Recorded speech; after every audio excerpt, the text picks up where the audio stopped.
Thank you, Mr. Chairman. Chairman Bernanke, I'm looking at the report that you handed out this morning, and I was wondering if you could take your copy and turn to page 26. Okay. There's a table on page 26 which consists of your balance sheet, and one of the entries on the balance sheet is under assets, central bank liquidity swaps, which shows an increase from the end of 2007 from $24 billion to $553 billion in change at the end of 2008. What's that? Those are swaps that were done with foreign central banks. Many foreign banks are short dollars, and so they come into our markets looking for dollars and drive up interest rates and create volatility in our markets. What we have done is, with a number of major central banks, like European Central Bank, for example, we swap our currency, dollars, for their currency, euros. They take the dollars, lend it out to the banks in their jurisdiction. That helps bring down interest rates in the global market for dollars. And meanwhile, we're not lending to those banks, we're lending to the central bank. The central bank is responsible for repaying us. So who got the money? To financial institutions in Europe and other countries. Which ones? I don't know. $500 billion, and you don't know who got the money? The loans go to the central banks, and they then put them out to their institutions to try to bring down short-term interest rates in dollar markets around the world. Well, let's start with which central banks got the money. There are 14 of them, which are listed I'm sure they're listed in here somewhere. All right, so who actually made that decision to hand out $1 trillion that way, $500 billion? Who made that decision? The Federal Open Market Committee. Okay, and was it done at one time or in a series of meetings? A series of meetings. And under what legal authority? We have a long-standing legal authority to do swaps with other central banks. It's not an emergency authority of any kind. Anything specific about it? Do you know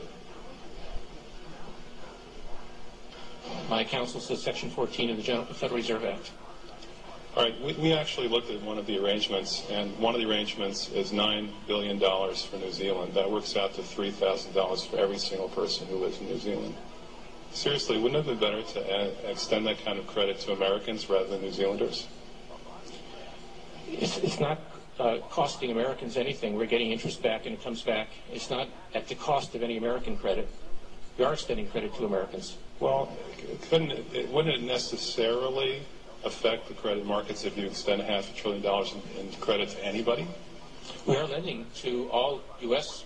financial institutions in exactly the same way. Well, look at the next page. The very next page has the U.S. dollar nominal exchange rate, which shows a 20% increase in the U.S. dollar nominal exchange rate at exactly the same time that you were handing out $500 billion. Do you think that's a coincidence? Yes.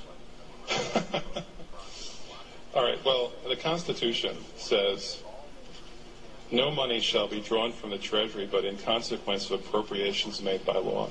This money is not drawn from the Treasury. Well, let's talk about that. Do you think it's consistent with the spirit of that provision of the Constitution for a group like the FMOC to hand out $500 billion to foreigners without any action by this Congress? Congress approved it in the Federal Reserve Act. When was that? Quite a long time ago. I don't know the exact date. 100 years ago? It really elected 1914, I believe. I don't know whether this provision was in 1914 or not, but the Federal Reserve Act was in 1913. All right, and at that time, the entire gross national product of this country was well under $500 billion, wasn't it? I don't know. Is it safe to say that nobody in 1913 contemplated that your small little group of people would decide to hand out $500 billion to foreigners? This particular authority has been used numerous times over the years. Well, actually, according to the chart on page 28, virtually the entire amount that's reflected in your current balance sheet went out starting in the last quarter of 2007. And before that, going back to the beginning of this chart, the amount of lending was zero to foreigners. It was zero before the crisis, yeah. This was part of the process, working with other central banks to, again, to try to get dollar money markets working normally in the global economy. All right, my time is very limited. The gentleman's time is expired. The gentleman Thank from New you, York. Mr. Chairman.